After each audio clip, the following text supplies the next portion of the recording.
Bismillahirrahmanirrahim. Assalamualaikum warahmatullahi wabarakatuh. Perkenalkan, nama saya Vinaya Febiana dari Pendidikan Guru Sekolah Dasar IKIP Siliwangi dengan NIM 200600281.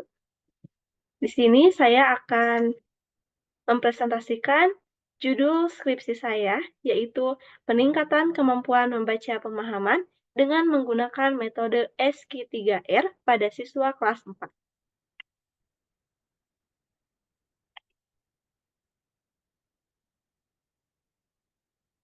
Baik, selanjutnya di sini ada beberapa pembahasan yang akan saya bahas ke depannya.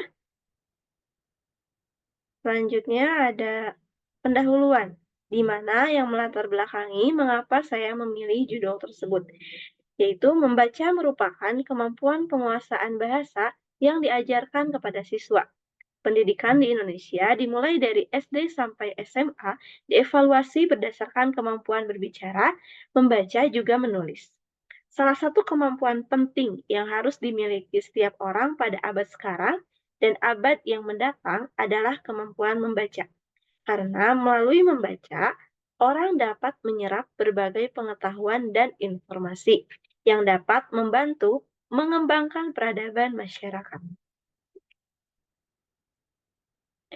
Ada 3 masalah yang saya temukan. Yang pertama, dalam laman resmi Kemendikbud, menurut Fikri sebagai Ketua Kerja Peningkatan Literasi, bahwa minat baca masyarakat Indonesia itu hanya sebesar 0,001%.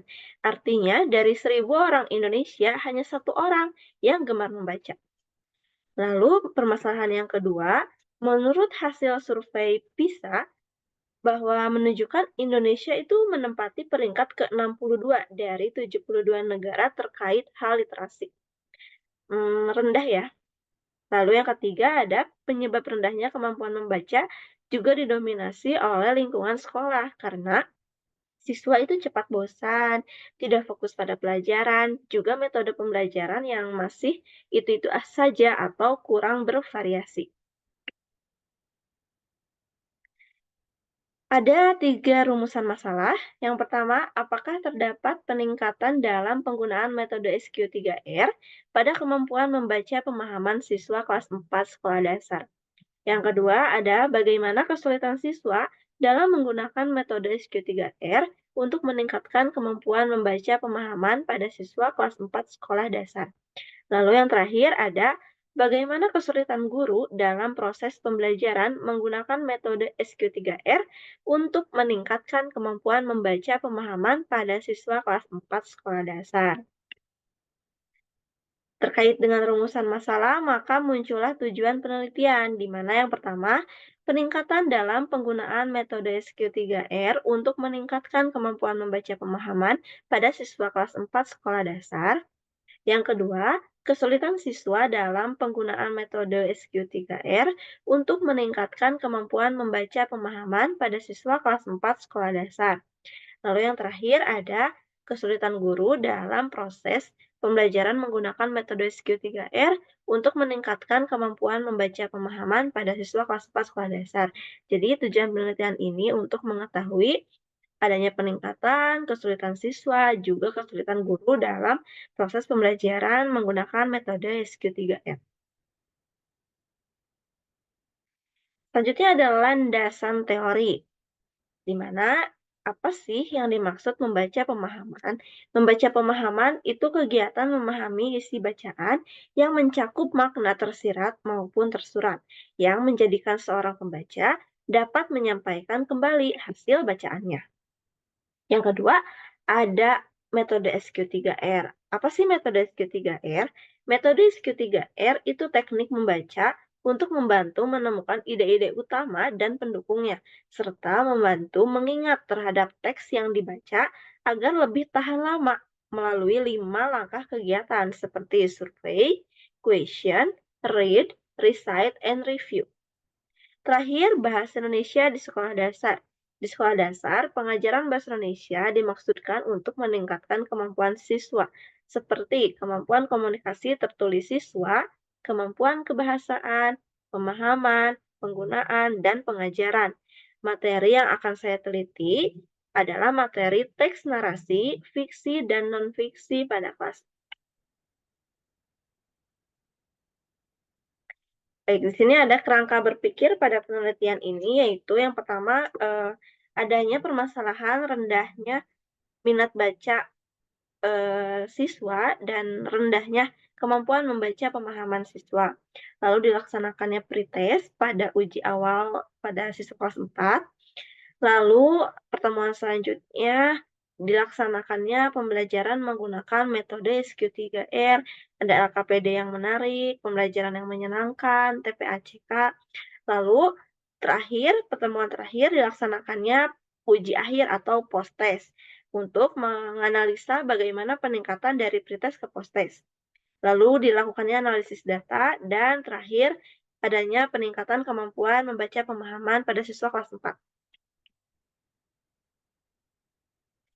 Maka di sini ada hipotesa atau hipotesis pada penelitian ini adalah kemampuan membaca pemahaman siswa dapat meningkat dengan penerapannya metode SQ3R, Survey, Question, Read, Recite, and Review pada siswa kelas 4 sekolah dasar. Ada metode penelitian. Metode penelitian ini menggunakan metode campuran mixed method dengan desain explanatory sequential. Pada metode kuantitatif menggunakan desain eksperimen dengan one group pretest post-test dan kualitatif sebagai tindak lanjut dari hasil kuantitatif. Subjek penelitian ini adalah 27 siswa kelas 4 dengan 12 siswa laki-laki dan 17 siswa perempuan. Lalu instrumen yang digunakan adalah pertama, tes tulis, pretest dan post-test. Yang kedua, lembar observasi siswa. Yang ketiga, angket respons siswa. Yang keempat, wawancara guru yang dilakukan sebelum penelitian atau pra-penelitian. Di sini ada prosedur penelitian, di mana pada penelitian ini dilaksanakannya yang pertama adalah masalah atau petensi rumusan masalah. Yang kedua, landasan teori dan juga hipotesis. Yang ketiga, pengumpulan data dan analisis data kuantitatif, lalu hasil pengujian hipotesis, lalu penentuan sumber data penelitian, kemudian pengumpulan dan analisis data kualitatif, lalu analisis data kuantitatif dan kualitatif, dan terakhir kesimpulan dan saran. Prosedur pengolahan data. Nah, pada pengolahan data penelitian ini, yang pertama ada data kuantitatif. Peneliti menggunakan analisis data kuantitatif dengan berbantuan aplikasi SPSS dengan uji normalitas Shapiro-Wilk, lalu uji perbedaan rata-ratanya menggunakan Wilcoxon karena tidak normal, lalu menentukan N-gain score. Lalu pada data kualitatif, ada 4 tahapan. Pertama, pengumpulan data. Kedua, reduksi data. Ketiga, penyajian data. Keempat, penarikan kesimpulan. Nah, pada penelitian kali ini dikemukakanlah hasil penelitian. Yang pertama, peningkatan dalam penggunaan metode SQ3R pada kemampuan membaca pemahaman siswa kelas 4 sekolah dasar. Terlihat pada bagian yang ada di layar bahwa pretest kurang lebih 63 dan post-test 83, maka di sini adanya peningkatan hasil belajar pretest ke post-test pada kemampuan membaca pemahaman siswa. Lalu di sini ada bagian uji normalitas. Uji normalitas pada penelitian kali ini yaitu sebesar 0,000.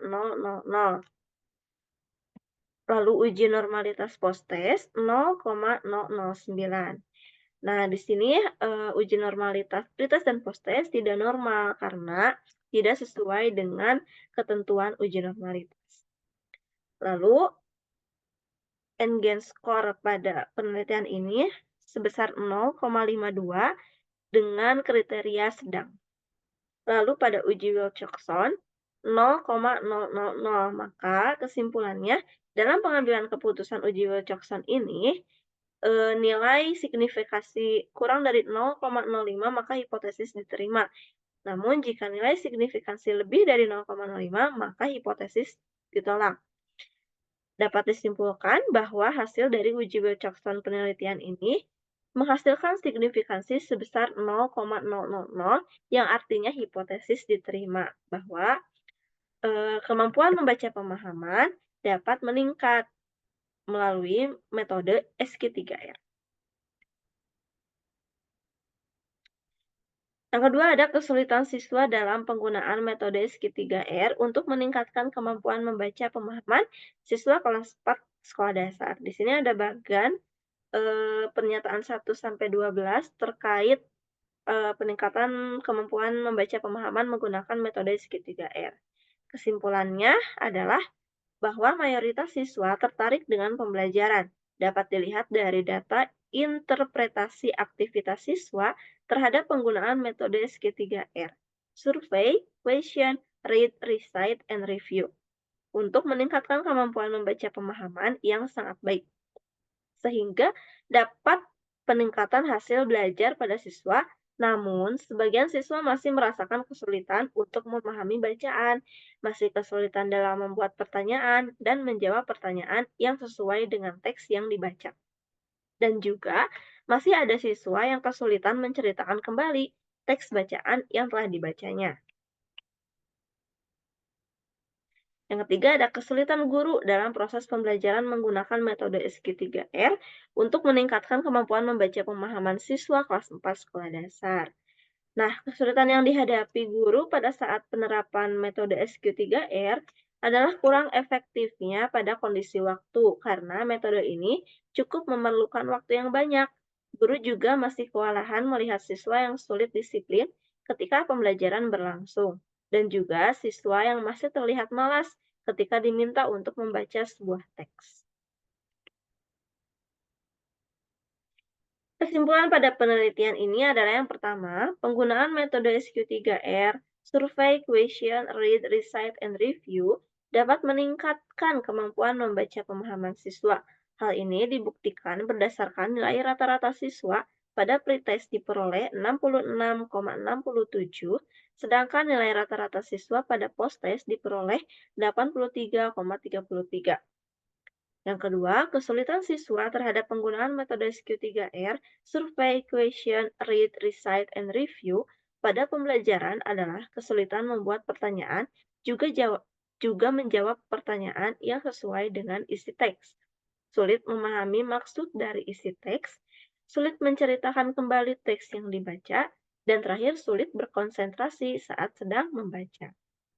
Yang ketiga, kesulitan guru terhadap penggunaan metode SQ3R, Survey, Question, Read, Recite, and Review pada pembelajaran adalah mengatur waktu dalam implementasi metode SQ3R karena cukup membutuhkan waktu yang lama. Berikut juga ada dokumentasi terkait penerapannya metode SQ3R pada peningkatan kemampuan membaca pemahaman. Yang terakhir ada saran.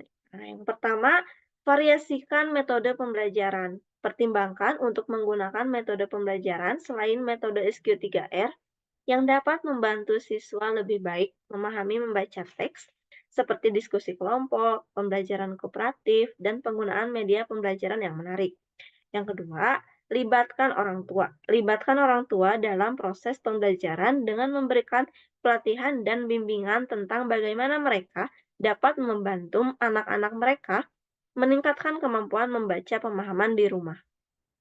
Ketiga, gunakan teknologi. Manfaatkan teknologi informasi dan komunikasi untuk mendukung pembelajaran khususnya bidang minat baca, seperti penggunaan aplikasi pembelajaran online dan buku digital yang dikemas secara menarik. Baik, sekian pemaparan hasil penelitian yang sudah saya laksanakan. Sebelumnya, mohon maaf bila masih banyak kekurangan. Terima kasih. Wassalamualaikum warahmatullahi wabarakatuh.